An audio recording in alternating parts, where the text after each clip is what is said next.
Good morning. Just gone the scheduled time. We have attained the quorum, and I'll call the meeting the first meeting of the Subcommittee on Health Protection Scheme.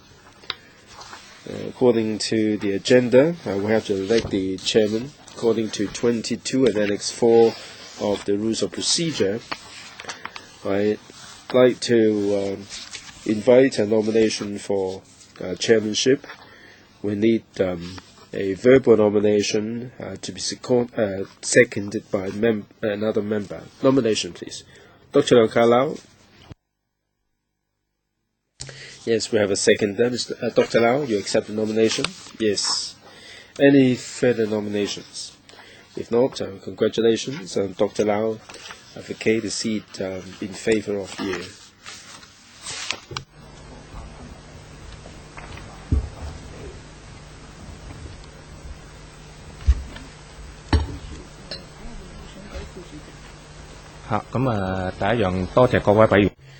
Right, first of all, thank you very much for your support.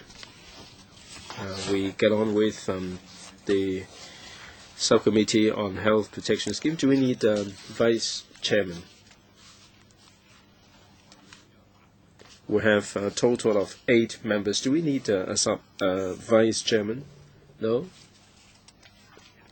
Make it simple. We don't need a Vice Chairman. All right, so we will hold this for the time being. All right, let's move on to the work plan of the subcommittee. The Secretariat has kindly done a lot of preparatory work. They've had to work with the administration about the preparatory work. We're now in December. We're going to have the second reading in January,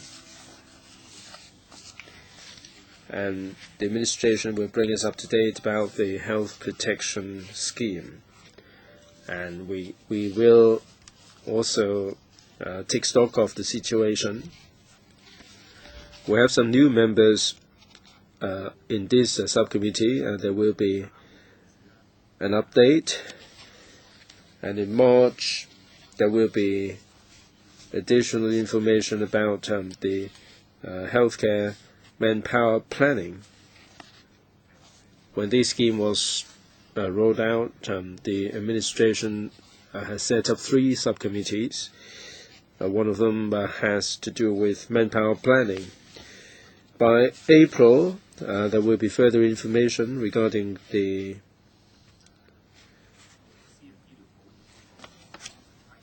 institutional framework for the governance and operation of HPS and private health insurance.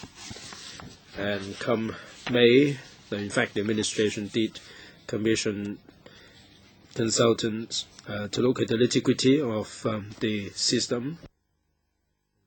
And they come back to us on this in May, and then in June we'll be talking about the $50 billion, the financial incentives that was earmarked for this purpose. I get the feeling that members have this copy. All right, the work plan has been made available to members. Comments, please. All right, no comments. All right, then let's endorse the proposed work plan. If there is any progress, we can certainly follow up in the days to come. The 2 plots of land up for tender. I'm not sure how this is going on. In fact, at the Health Services Panel, this issue has been put on the agenda. Let's decide later on whether we should cover the issue here at this subcommittee or at the panel meetings. So we have a choice there. Anything else?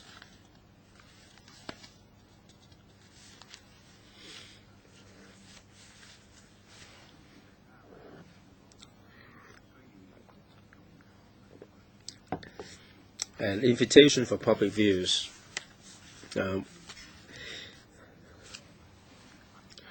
On the 11th of December 2010 and 8th of August 2011, there were two special meetings to listen to the deputations.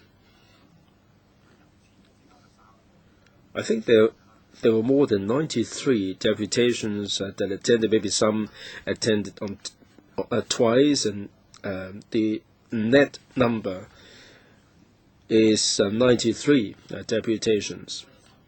Do we need to invite new deputations? I think if there is a new information forthcoming, we should, unless we have new information. We have already had two meetings for the deputations. Well, in the days to come, if there is any substantial by way of information, then I would think that we can invite deputations to voice their views at an appropriate time. So for the time being, we don't really have any intention of inviting deputations. It depends on the availability of new information. Meeting scheduled. Members have the scheduled. There will be 5 meetings going forward. Please have a look and see whether there are any questions. If not, then please block out your diary for these meetings. Dr. Kwok. Chairman, I don't have any problem with the dates. The question is how soon will the government makes available the information? Before the next meeting, the government has undertaken to make available some new papers. Right, we have 5 meetings. In January, there will be a stock taking of the situation. Some members were not sitting on this subcommittee before, and by March they will talk about the healthcare manpower planning. April, they will talk about the institutional framework for the governance and operation of the HPS. And May,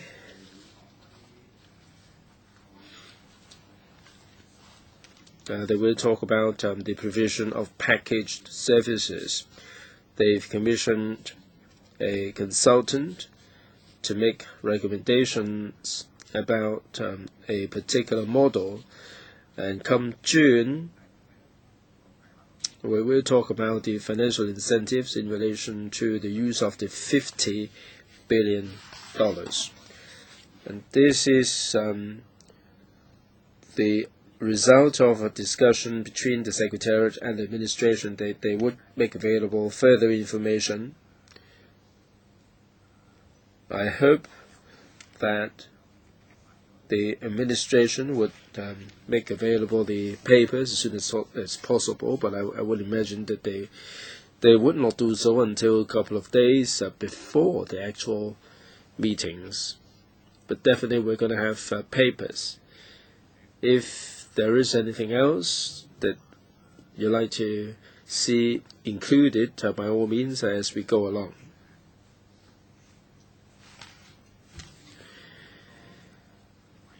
There were members, quite a lot of members, who felt that the development of HPS would take away some of the hospital authority staff. So I invited the administration to come along with the hospital authority.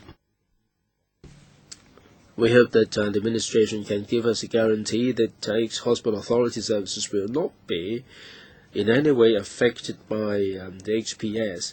So we would like them to come along with the hospital authority staff, and they can let us know about the situation. This may be called health protection scheme, but there will be implications.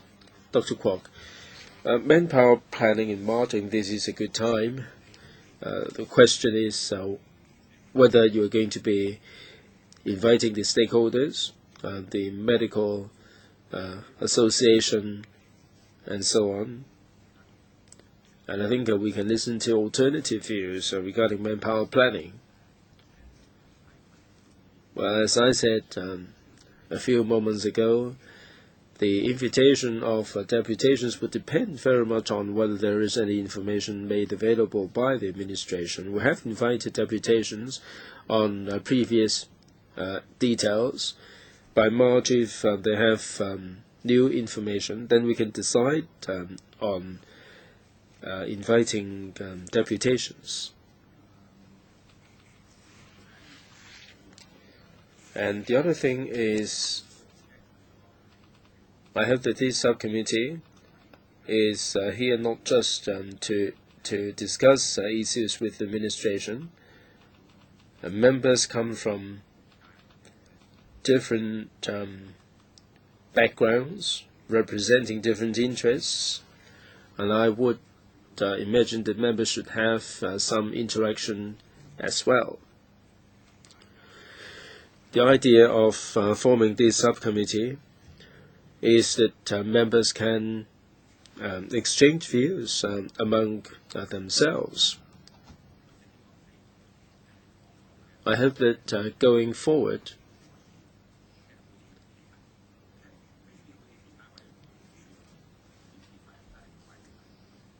we may not be in the mode of just putting questions for replies by the administration. We can have some interaction among ourselves. Now, we normally restrict our members to 3-4 minutes in our questions, and the arrangement includes the reply, but that is not really realistic because members might exhaust all the time for the questions, and the administration may go over the time, and I would not normally stop the administration there and then. Now, when we allot time frame for members, I would suggest that we just restrict members' time to maybe 2 minutes for the questions, and we don't impose any limit on or time limit on the administration for their replies. Now, if you put a question for 30 seconds, and then I'll leave the administration to make their replies. Now, since you've taken up 30 seconds, you can still follow up with your questions using the remainder of the time. All right, let's try this out. I hope that would work better. Okay, then, any further questions? If not, then I bring this meeting to a close. The next meeting will be the 14th of January 2013 at 2:30 p.m. Thank you all very much.